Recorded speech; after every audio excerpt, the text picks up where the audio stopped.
Yo, what is up, YouTube? It is your boy UC704 coming at you with another video. And today we're gonna go over some defense. We're gonna talk about all the defensive settings, and I'm gonna try to break it down as quick as I can. And I want you to explain every single option in the defensive settings. So first, we're gonna talk about point of emphasis and matchups. Before you even go in the game, if I see Steph Curry here, I don't care. I play the biggest and strongest defender on Steph Curry if I had the Bulls. So if I had the Bulls, I would put Jimmy Butler on Steph Curry. You see what I'm saying? Or Harrison Barnes on Derrick Rose. Bigger, stronger defenders, especially when it comes to jump shooting and going to the basket. I will put the biggest and strongest guy on their threat. Now, if you see you're going against the Cavs and you have, Mike Dunleavy checking LeBron, make sure you put Jimmy Butler on him. Guys really mess up doing this online, and I take advantage of mismatches when I first start the game. That's the first thing I find. Now, you can come down here and you can go neutral and play physical, or you can go play physical and lock down paint and get the best of both worlds. Especially on Hall of Fame ranked games, you can go neutral or limit perimeter shooters because the threes go in a little bit more. But I like the best of both worlds, so I'm going to go play physical, protect paint, and with these defensive settings, they're going to correspond. So here we go. Okay. When the game first starts, come right over here to game plan, go right down to defensive settings. Yes, first thing you want to do, force every single player middle because 2K baseline is extremely extremely cheesy. It's just cheese. Guys, it's not going to get in the game. Don't worry about them. You want to force everyone middle before the game even starts. Now, you want to go to every big man. All their big men, their centers. You want to smother the centers or either play tight. Either one, it don't matter because they're not going to kill you off the dribble. Smother brings out a lot of animations, especially CPU will get those bumps. They will do those hard bumps around the basket. They just will just flat out miss the shot. The CPU's up under them. If you can't switch fast enough, they will miss it. They will miss the shot or they will just smother them, man. You will get a lot of animation, strip animation, steals. Just smother the big men. All big guys, smother them. Okay. So we go down, we find all the bigs, we smother the bigs, or play them tight. If you don't like smother, it's okay. Smother's for slower ball handle. Guys that don't have a lot of ball handle and they're slow. So that's what smother is for now. We're going to get to shooters later. Okay, so we got all the big men like that. Now, what you want to do to all non-shooting big men that's on the perimeter, not the stretch 4 or 5, so you want to play a gap. Leave a gap in between, and this will correspond. This will work with that double team on the drive for all penetrating threats. So we're going to play that gap. We're going to play the gap, and we're going to front everyone in the post because 2K is just extremely cheesy with the YY spin stuff, man. Like, they just won't take it out the game. Now, you can go front all the post guys, so they won't even catch the ball in the post. You want them to throw it over their head so you can come in and help out under the basket with the other center, come down and help. You can front the post, and if you play zone in front, you will get a ton of deflections with your big. Your bigs will just jump the passing lane and knock the ball out when you front the post. You will get a ton of deflections, even on man-to-man defense and playing physical. They will just jump the post. So you want to front all post threats. So I think we get every post threat fronted. All right. So you want to front all post threats. Don't even allow them to catch the basketball, especially if you got a smaller player checking a big guy. You playing with the Timberwolves and you got Thaddeus Young. Want to front the post. You don't want him to get in front of you. So we got all those guys fronted, right? Okay. So now we done that with the big man and threat big men. You say, maybe, where is he? He's a threat, so you might get double team on the dribble. If he wants to take off and dribble, double team him. If it's like Dwight Howard, this is Dwight Howard, double team off the dribble. You don't have to do it to Andrew Bogut because he's not a threat like that in the post. He's not going to kill you. He's not going to get 20 and 20 in this game or 15 and 14. If he do, double team. Make adjustments, come down, double team on the catch.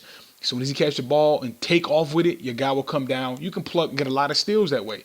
So that's pretty much what you do with the post guys. You don't really have to worry about screening and hedging on these guys. So, like I said, the 4-out, 1-and bigs, the stretch 4s, you want to deny the ball or play tight on them. Kevin Love, play tight or deny ball. If they put LeBron James here, deny him the ball. Play tight, they would just cut guys to the basket, and they would just run straight past them. So you want to deny the ball on the 4-out, 1-and guys and the stretch 4s. So Draymond Green, Harrison Barnes, even sometimes they do Harrison Barnes that way. So if they put him at the 4, make sure you front Harrison Barnes and deny anybody that's a stretch 4. So now let's go to pick and roll. To defend that pick and roll, here we go. This is everybody offense, right? Pick and roll. Steph Curry.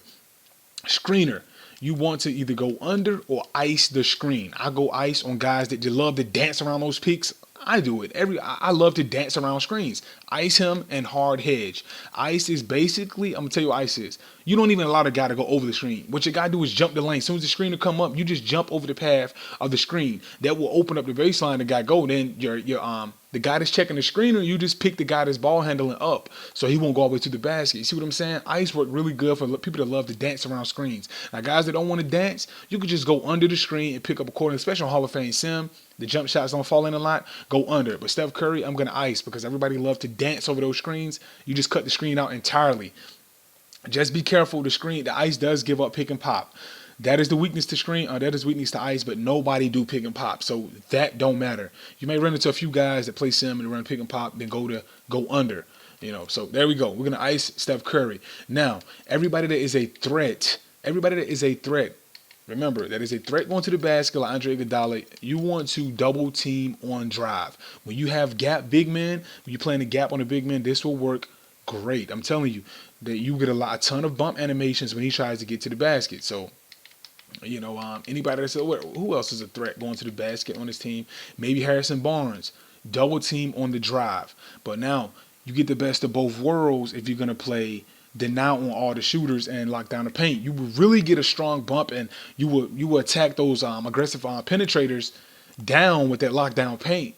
See what I'm saying? Now, and then you go to all your shooters, and you just play tight on all the shooters. If he's a slow shooter, you can play tight, all the way down, or deny. Either one, Steph Curry, deny, tight, all the way down, like that. You can just deny these guys. You see what I'm saying?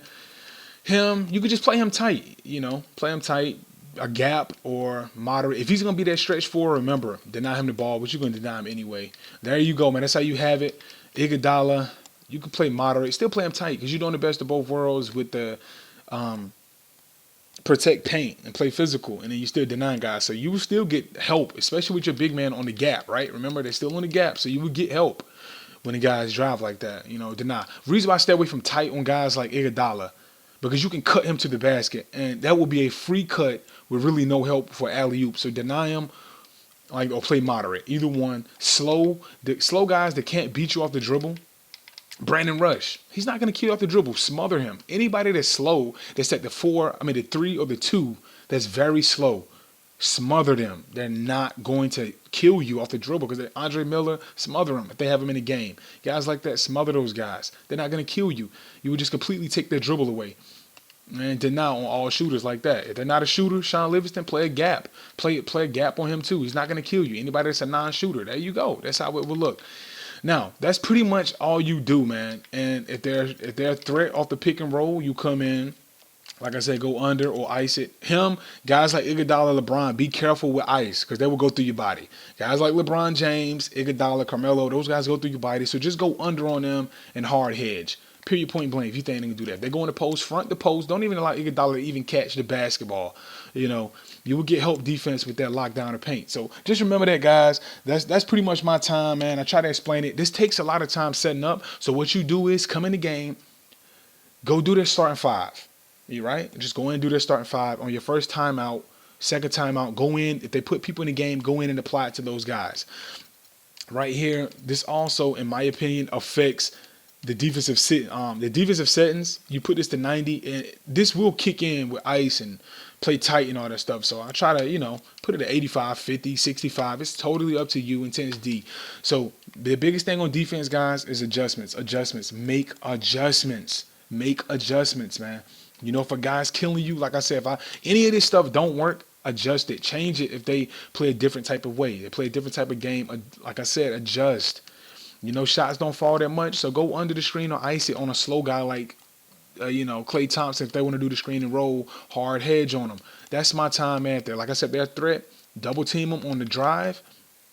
And if they are a threat in the post, like I said, double team on the catch or the drive, either one. So, you're not going to do that on Draymond Green. But that's pretty much my time, man. Make adjustments. I cannot stress that enough. You want to win 80 to 95% of your game, just make adjustments throughout the game, man.